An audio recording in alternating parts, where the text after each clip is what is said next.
Hello everybody, I am so happy because I was able to schedule my course on note-taking for consecutive interpreting for here in San Francisco on July 13th, 2019. This is a course that's going to be all about how to take notes while interpreting for long consecutive, given by myself and David Violet. We are going to take a look at some of the best ways to take notes, and this is a system that was described and taught to me by Danica Seleskovich and Christopher Thierry, Gérard Hilg, and all these others at ESIT, École Supérieure d'Interprètes et de Traducteurs, way back in the 80s. I'd like to acknowledge the contribution of Andrew Gillis, whose book was a great resource to me, and I highly recommend it. We will be going quickly into theory and talk about how the interpretation process actually works. We're going to take a look at the three pigs. No, just kidding. This is a slide that is there to illustrate that what you want to have are notes that are graphic, very graphic, that jog your memory and bring the whole story back to you so that you can tell it accurately, faithfully, and smoothly.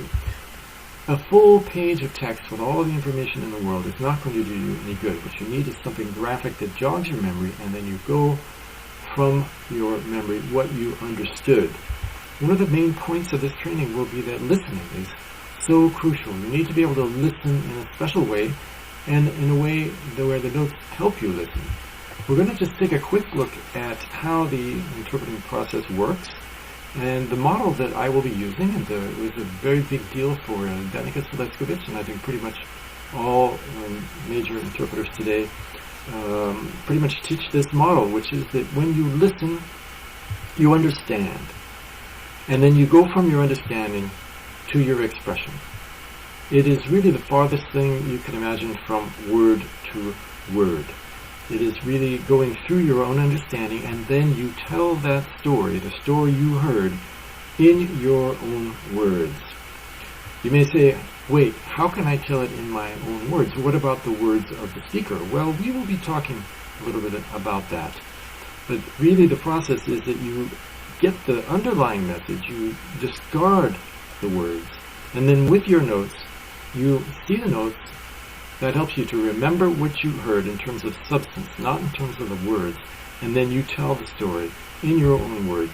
Yes, it's true that words are important, and we have words, all kinds of vocabulary lists, and we have equivalents in our minds that can be useful. We'll be going into that and how it actually works.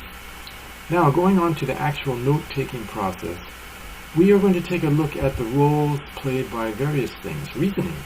How important is reasoning when you take your notes and when you read them back to yourself? How about feelings? Do you have feelings? And opinions? Are you going to have opinions about the speaker? Visualizing. Will that help you? Hypothesizing about what might be, what might come next. Is that going to help you? And the note-taking process itself, it's true that when you see your notes later, that helps you, but actually the process of taking notes should also help you to remember. We will go from the blank page and we will structure the page. We are going to be organizing the page. We're going to distill the meaning and discard the form. We're going to do chunking of the message into ideas. We're going to use columns, margin, links, diagonal writing, the recall line, etc. And after we go through each of these processes, each of these phases, we are going to do exercises. Actually, what I meant to say is that at each stage, we will, for example, look at chunking of the message into ideas, and then we will do exercises. Then we will do organizing the page. We will do exercises. We will do use of columns, the margin, exercises after each of these, and we will be doing actual interpreting from notes during the course. So you will go from a page that looks a lot like this to a page that looks more like that. It has what looks like gibberish, but these are actually very well organized notes based on a system where the placement in the page carries meaning itself, and that helps to minimize how much you have to jot down. This system will use initials, full words, often shortened, and symbols. Symbols are something that can be very important. You will learn how to create your own symbols. You will learn about some very common symbols used by professionals today, and also how to find them in other areas, mathematics, etc.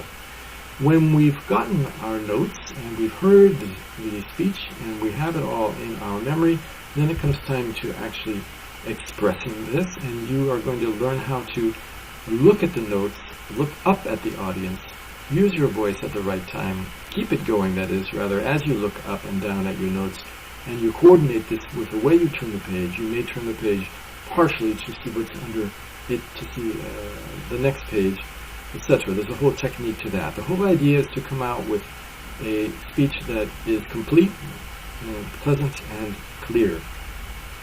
As I said, it will be a step-by-step introduction of each concept. Exercises will follow each. We will have a chance to practice interpreting with notes, and we'll take a look at some pretty good speeches, listen to some speeches, and do some consecutive interpreting with notes in the class. So I really hope I will see you there. We will be posting some information below that can tell you how to sign up, and I hope to see you there.